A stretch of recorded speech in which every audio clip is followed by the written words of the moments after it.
On June 8, 2001, a violent massacre took place at Ikeda Elementary School, robbing 8 young children of their lives and leaving another 13 children and 2 teachers injured.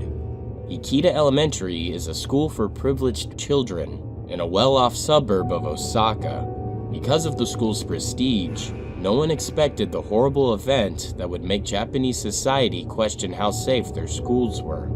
The man responsible for the killings was 37-year-old Mamoru Takuma, who used to be a janitor at a nearby school. On the morning of the massacre, Mamoru barged into the school wielding a kitchen knife about 12 inches long. He walked into a classroom with children aged from 6 to 8 and started stabbing the students at random and chasing them in the hallway.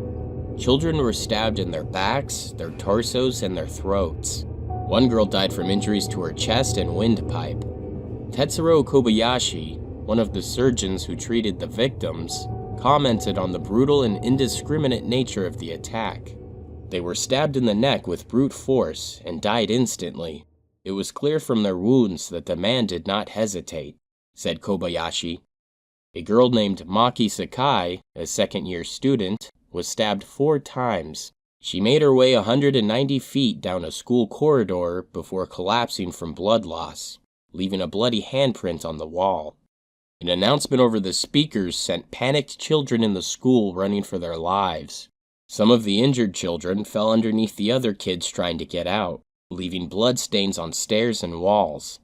Within minutes after the attack, a cashier at a nearby grocery store said a group of terrified, bloodied children ran into the store. I saw one of them, a boy with blood all over his body. He had been stabbed in the back, said the store clerk. Not too long after the attack started, 2 substitute teachers managed to overpower Takuma and subdue him until police arrived. During his arrest, it was said he appeared confused.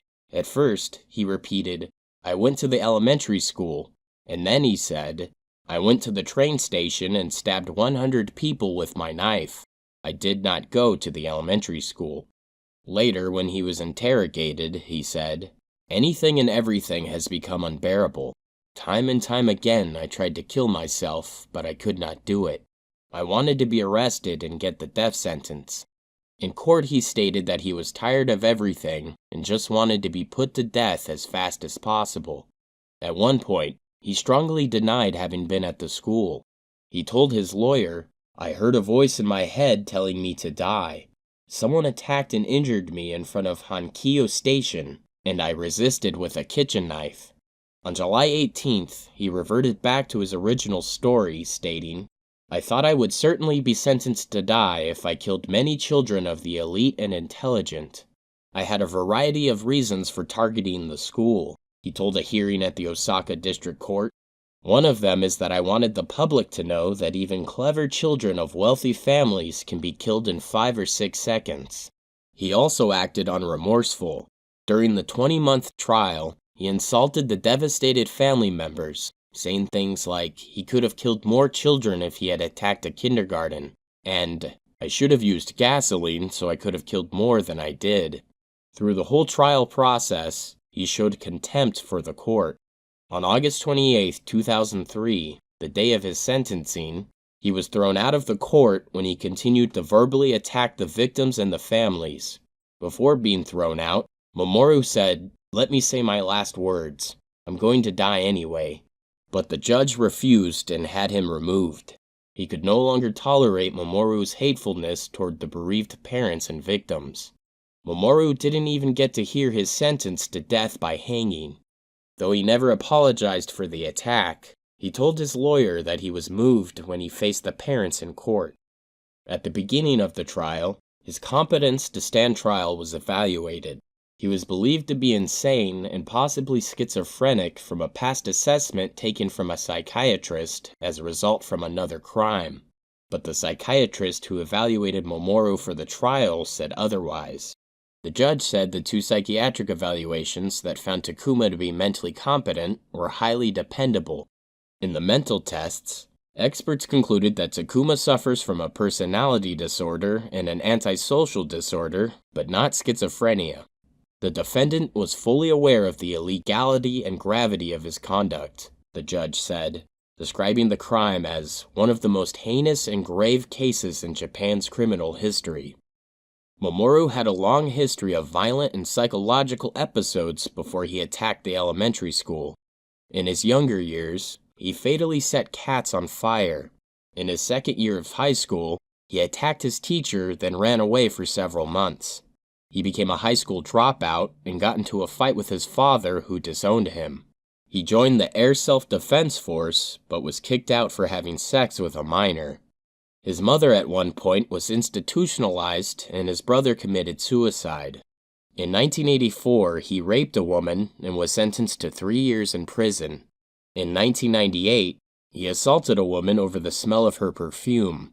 In October of that same year, he was arrested on suspicion of assaulting his wife. He was married 4 times.